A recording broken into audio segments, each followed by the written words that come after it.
दर्शकगण, श्रोतागण, भाई और बहनों, मातृशक्ति को नमन।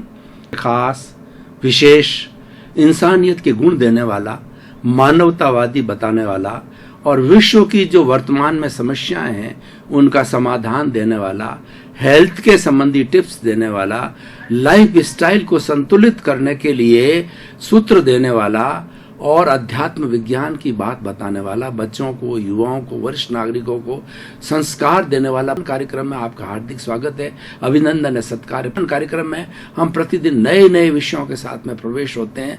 हर विषय को मल्टी डायरेक्शनल बनाया जाता है, हर विषय को शोधपरक बनाया जाता है और उसमें ऐसी इंटरेस्टिंग सामग्री हर विषय में डाली जाती है ताकि वो सभी वर्ग के लोगों के लिए वो शिक्षाप्रद हो, उससे कुछ न कुछ हासिल कर सके, उनको जीवन की नई दिशा मिल सके और हमारी भारतीय संस्कृति के जो मूल्य गिर गए हैं उन मूल्यों की पुनर्स्थापना कैसे हो उसके बारे में विवेचना की जाती है। इसी क्रम के अंदर आज हम जो है एक विशेष विषय लेकर के, जो हमारा दार्शनिक विषय है, साधना से जुड़ा हुआ विषय है, लेकर के आपके सामने प्रस्तुत हो रहे हैं। आज का हमारा विषय है कि जीवन में तप का महत्व। बहुत ही सुंदर विषय है भाई और बहनों।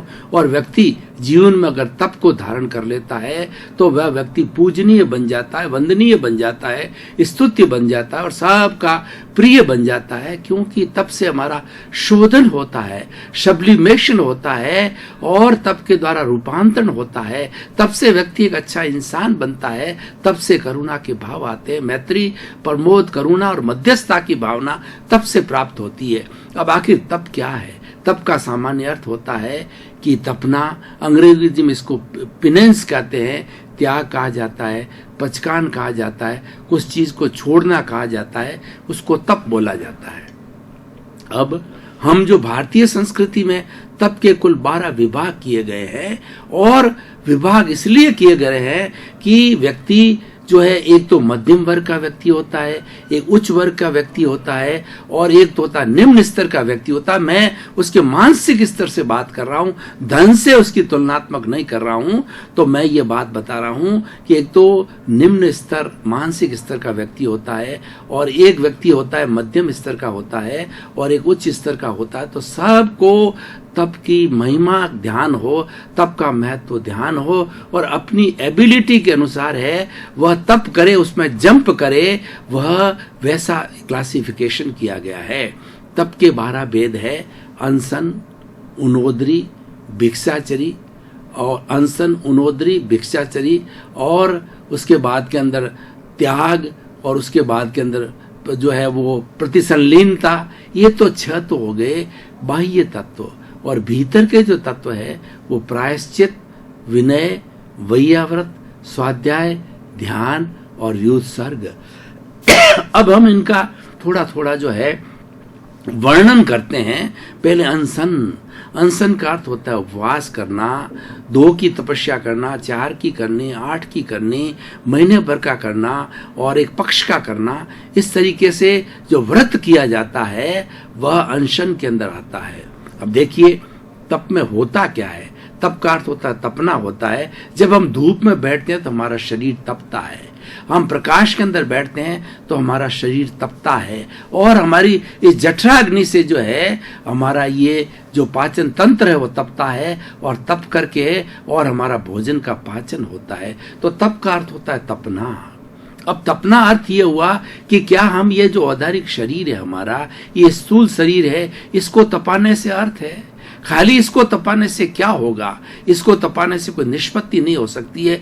मूल तो ये है कि हमारा रूपांतरण कहाँ होगा, हम किस जगह जाके बदलेंगे और हमारी आत्मा के ऊपर अशुद्धि आई हुई है, उस अशुद्धि का शुद्धिकरण कैसे होगा, उसके लिए हमें सोचना है। वास्तव में तप का अर्थ होता है कि हमारी आत्मा के साथ में कार्बन शरीर जुड़ा हुआ होता है, जिसको कॉजल बॉडी कहते हैं, जिसको लिंग शरीर कहता है, कहा जाता है जन्म जन्मांतर से ये लिंग शरीर ही हमारी आत्मा को 84 लाख जीवा योनि में भटकाता। वास्तव में हमको उसको तपाना है। उसके तपाने से क्या होगा, उसके अंदर टर्बुलेंस पैदा होगी और टर्बुलेंस पैदा होकर के और जितने हमारे कर्मों का बंधन कार्बन शरीर के रूप में आत्मा के ऊपर एकत्रित हो गया है उसका शुद्धिकरण करना, उसको वाश करना, उसको धोना होता है। देखिए ये टर्बुलेंस कैसे होती है, मैं उदाहरण के द्वारा बताना चाहता हूं कि हमने जो अग्नि के ऊपर जो है दूध को या पानी को रखा, तो पानी को रखे हम देते हैं, ज्यों ज्यों उसमें आंच लगती है उसके धीरे धीरे परमाणु जो है अपनी जगह से ऊपर की ओर उठते हैं, और ऊपर उठ करके और धीरे धीरे वो परमाणु जो है सारे गर्म होते हैं, तो वह जो है वो पानी गर्म हो जाता है। पानी भगोले में रहता है, तो भगोला हमारा शरीर है। पहले शरीर को तपाया जाता है, शरीर को तपने से पानी तपता है। यहाँ पर रूपक के रूप में हम देखें तो जो पानी है वो हमारा कार्बन शरीर है, और भगोला है वो हमारा ये स्थूल शरीर है।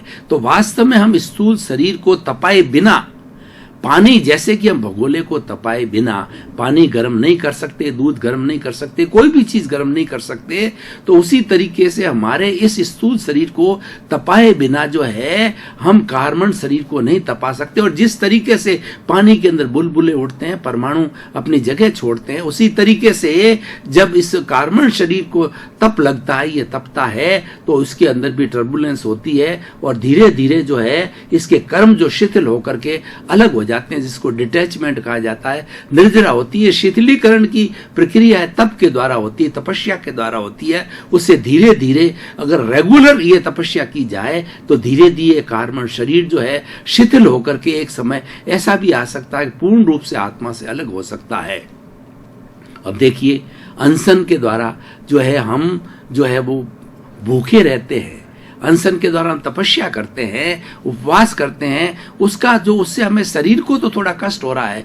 बाहर वाले व्यक्ति को ये लगता है कि व्यक्ति उपवास करके 2 का 10 की 8 की और 15 दिन की 30 दिन की 6 महीने की तपस्या करके सिर्फ पानी के ऊपर जो है वो तप करके, और ऐसा क्यों करते हैं, इसका उसको लगता है कि ये फालतू अपने शरीर को तपा रहे हैं, लेकिन वैसी बात नहीं है। वो तप जो है जितने लंबे समय तक जो उपवास किया जाता है उतने लंबे समय तक जो तप है वो कार्बन शरीर को लगता है। जो साधक होता है, तपस्या करने वाला होता है, उसका फोकस और उसका ध्येय, उसका एम जो है कार्बन शरीर को तपाना होता है। ये तपस्या का उद्देश्य है, हर तपस्या का उद्देश्य है कार्बन शरीर को तपाना होता है। और ये वर्गीकरण जो इसलिए किया गया है कि सभी तरह के लोगों का अपना अपना इंटरेस्ट होता है, अपनी अपनी योग्यता होती है, अपने अपने कर्म होते हैं, अपनी अपनी रुचि होती है, और अपने अपने का एडॉप्ट करने का तरीका होता है। अनशन, उनोदरी, देखिए कि हम जब भोजन करने बैठते हैं, मान लीजिए हमारी 5 रोटी की भूख है, तो उसमें से 1 रोटी कम खाना, ये उनोदरी है। जो हमारी भोजन की मात्रा है उस भोजन की मात्रा को 5-10% कम करना उनोदरी है। ये बहुत बड़ा तप है। और क्योंकि ये तप इसलिए कि हमें अपने इंद्रियों को और हमें अपने पेट को और हमें अपने आप को वश में करना होता है। ये वश में करना भी एक तपस्या कहलाती है। तो उनोदरी करने से क्या होता है कि हमें वो थोड़ी सी भोजन अधिक करने से जो हमें नींद आने की अवस्था होती है वो अवस्था हट जाती है, और उनोदरी एक तप कहा जाता है। भिक्षाचरी, भिक्षाश्री 2 अर्थ में होती है कि एक तो होता है साधु लोग होते हैं जो घर घर जाकर के गोचरी करते हैं। गोचरी का अर्थ तो गो होती है, वो आपने देखा होगा कभी भी एक स्थान से किसी पौधे को जड़ से उठा करके नहीं खाती है। वो उसके ऊपर जो कोमल कोमल जो पत्ते होते हैं वो एक स्थान से नहीं 10 स्थान से वो खा करके अपना पेट भरती, कभी भी जड़ से किसी पौधे को नहीं हटाती। इसको गोचरी कहा जाता है। तो साधु सन्यासी होते हैं, अलग अलग घरों में जाके थोड़ा थोड़ा लेते हैं, ताकि क्योंकि उनके लिए भोजन बनाना नहीं होता है और वो एक जगह से लेवे तो कोई व्यक्ति भूखा रह सकता है, और भूखा रहने से जो है उसको कष्ट होगा, कष्ट होने से वो साधु जो उसका अन्याय के रूप में हो जाएगा, उसके कर्म का बंधन हो जाएगा। इसीलिए ये तो साधु के लिए होता है, और हमारे लिए होता है, गृहस्थ के लिए होता है। गृहस्थ के सामने 50 व्यंजन पड़े हैं, तो लेकिन उसके अंदर उनके अंदर उसको जो है वो गोचरी करने का जो है अनशन उनोदरी भिक्षाचरी करने का अर्थ है उसमें से सेलेक्ट करके 4, 5, 10 से अधिक जो है वो व्यंजन नहीं लेना। क्योंकि हम अगर सारे व्यंजन को एक साथ लेंगे तो वो हो सकता है एक दूसरे का ऑपोजिट लक्षण हो और हमारे गैस पैदा कर सकता है, एसिडिटी पैदा कर सकता है और हमें बीमार बीमार पड़ सकते हैं हम। इसीलिए ये जो तप जो है वो ये भिक्षाचरी जो है उस रूप में कहा जाता है कि व्यंजनों की सीमा को लिमिट करना, व्यंजनों की सीमा को कम करना, ये कहलाता है जो हमारी भिक्षाचरी। तो अनशन, उनोदरी, भिक्षाचरी, रस परित्याग, हमारे कुल 6 तरह के रस माने गए हैं। कौन कौन से होते हैं? दूध, दही, घी, अच्छा उसके बाद के अंदर मक्खन, और उसके बाद के अंदर शहद, और जो हमारा जो कढ़ाई के अंदर बनी गई मिठाइयां वगैरह है। तो इन जो 6 तरह के विघ्य होते हैं, इन विघ्यों को कोई 1 लेना, 2 लेना, 3 लेना, यानी गरिष्ठ चीजें नहीं लेना। जब हम गरिष्ठ चीजें ज्यादा लेते हैं तो हमारे शरीर के अंदर मादकता आती है, और शरीर के अंदर जो है मादकता आने से व्यक्ति जो है अब्रह्मचर्य की ओर जाता है, वो उससे तप खंडित होता है।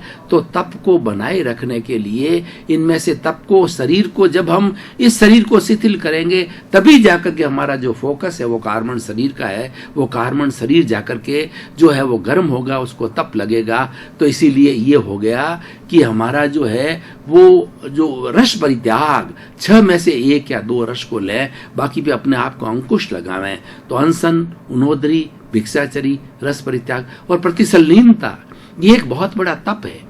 हमारी 5 ज्ञानेंद्रियां हैं, 5 ज्ञानेंद्रियां, ये हमारा बाह्य जगत है, उस जगत के विषय लेती है। जैसी आंख देखने का लेती है, कान सुनने का लेती है, और नाक सूंघने का लेती है, और हमारी चमड़ी ये स्पर्श का लेती है, और जो है वो जो ये नाक सूंघने का लेती है, स्पर्शन, रसन, घ्राण, चक्षु, श्रोत्राणी, इंद्रियाणी, 5 इंद्रियां विषय लेती है।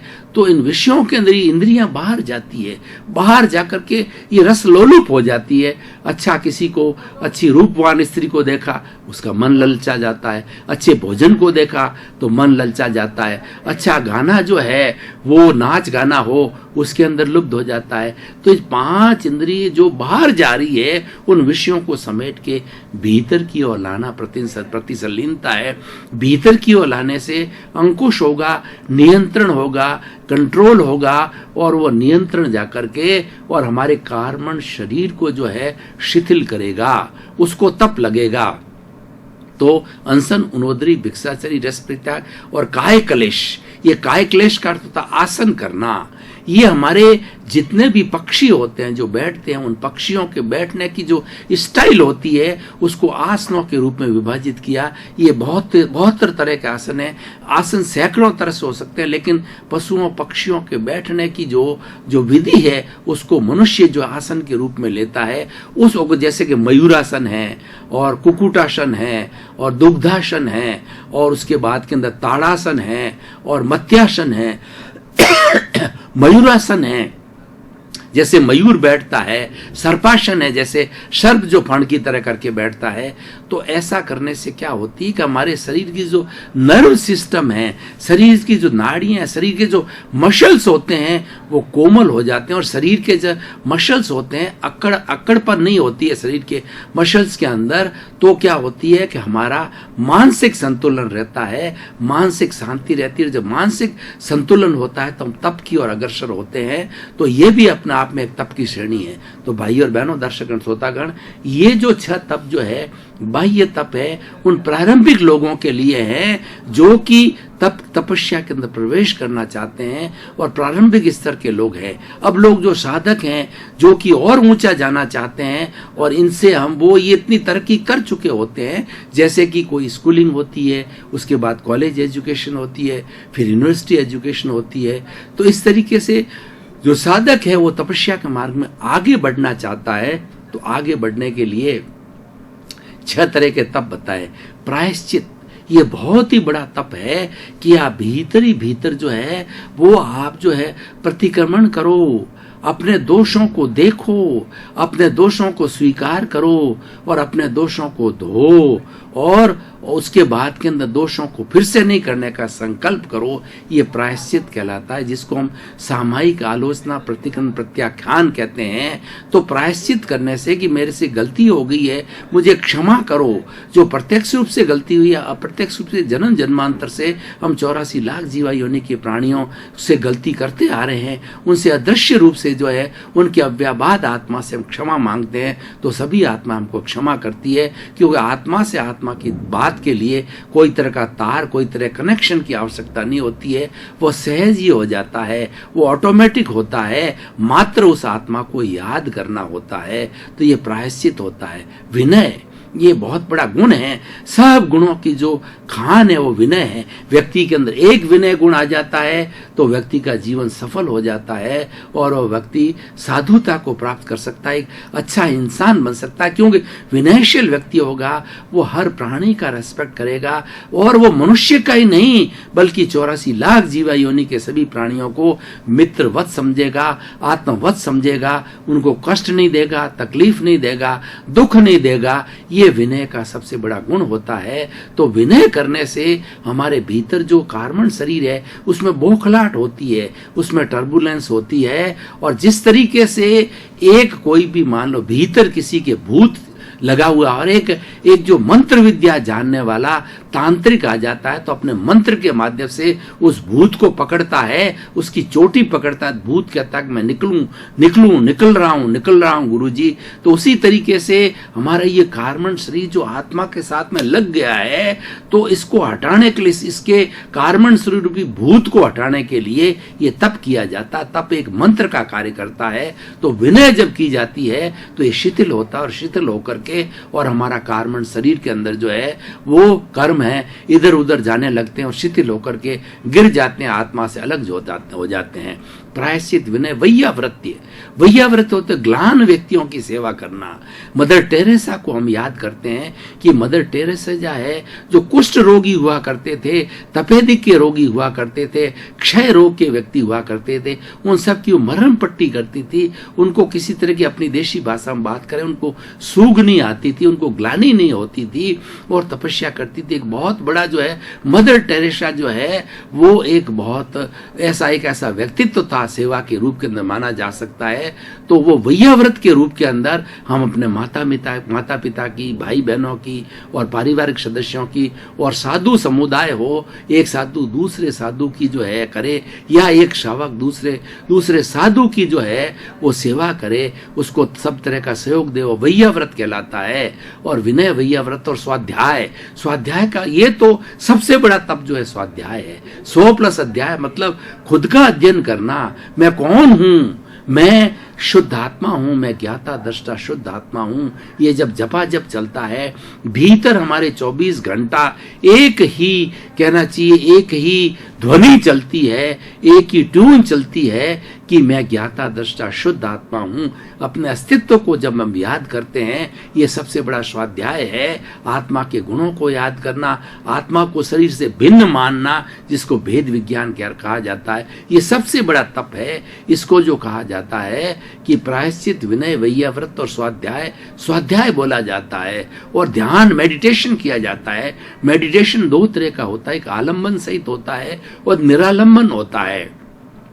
आलंबन सहित क्या होता है, हम अपने किसी इष्ट का, किसी भगवान का, हनुमान जी का, अम्बा जी का, शिव जी का, राम का, कृष्ण का, महावीर का, किसी का चित्र बना करके, जो कि श्रेष्ठ लोग हैं, जो कि मुक्ति को जा चुके हैं और उनके जैसा हम बनना चाहते हैं, उनके गुण हमारे भीतर आ जाए, उनका चित्र बना करके, और हमारा ये जो दर्शन केंद्र है उस दर्शन केंद्र के ऊपर जो है ये आज्ञा चक्र है, आज्ञा चक्र के ऊपर उसका मेडिटेशन करते हैं तो और उसको, उसके गुणों को याद करते हैं और श्वास को शिथिल करते हैं। तो ऐसा मेडिटेशन करने से ये जो है आलंबन होता है। निरालंबन ध्यान क्या होता है कि मनुष्य जब से जन्म लेता है और उसकी मृत्यु होती है, उसके बीच के अंदर सारी जितनी प्रवृत्ति होती है वो प्रवृत्ति पूर्व जन्म के अंदर अर्जित करके आया होता है। और ये मन, वचन, काया रूपी ये पूरा शरीर मिलता है, ये भुगतान के लिए मिलता है। और ये भुगतान हमने पूर्व जन्म में जो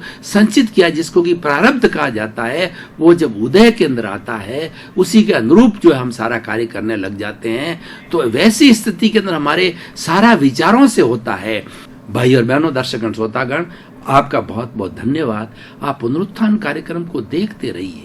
पुनरुत्थान कार्यक्रम के अंदर नई नई दिशाओं को उद्घाटित किया जाता है, नई नई बात की जाती है, जीवन निर्माण की भी बात की जाती है, क्योंकि हमारा उद्देश्य है सुधरे व्यक्ति समाज व्यक्ति से राष्ट्र स्वयं सुधरेगा। हम इंसान को सुधारना चाहते हैं, इंसान में इंसानियत के गुण भरना चाहते हैं। सर्वे भवन्तु सुखिनः सर्वे भवन्तु निरामया। इसी क्रम में आपका जीवन आनंदमय हो, मंगलमय हो, सुखमय हो। आप शतायु दीर्घायु होकर के खूब अपने परिवार और समाज की सेवा करके और अपने गंतव्य को प्राप्त करें, मोक्ष को प्राप्त करें। आपके प्रति मंगल भावना।